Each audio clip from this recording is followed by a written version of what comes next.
আপনারা ফাউল করছেন, খুব শীঘ্রই আপনারা রেড কার্ড দেখবেন।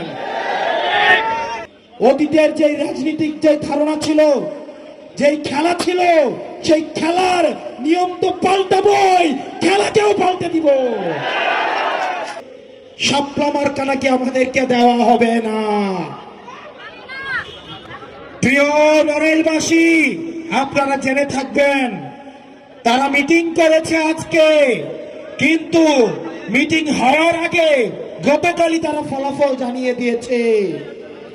অর্থাৎ ভোটের আগের ফলাফলের মতো আমাদের নির্বাচন কমিশন এখন মিটিং এর আগেই তারা ফলাফল জানিয়ে দেয়। আমরা ধিক্কার জানাই এই নির্বাচন কমিশনের দ্বিচারিতাকে। তারা মিটিং করেছে আজকে, তারা কিভাবে গতকালই তারা ফলাফল তারা জানিয়ে দেয় যে তারা শাপলা মার্কাকে তারা দিবে না। আপনাদের রিমোট কন্ট্রোলটা কোথায় সেটা কিন্তু আমাদের জানা আছে। প্রিয় নির্বাচন কমিশন,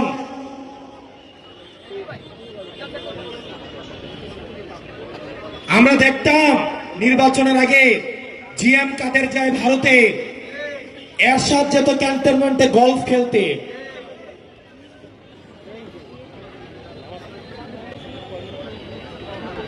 জিএম কাদের ভারত থেকে এসে বলতো যে আমরা সরকারের সাথে কথা বলে সিদ্ধান্ত নিব যে আবার আমরা সরকারে থাকবো নাকি বিরোধী দলে থাকবো, ঠিক কিনা?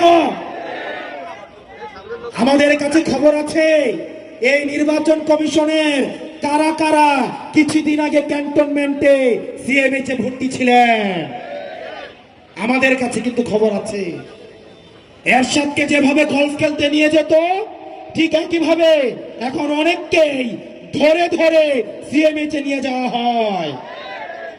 কোন জায়গা থেকে পরিচালিত হচ্ছে রাজনীতি যে কোথায় চলে?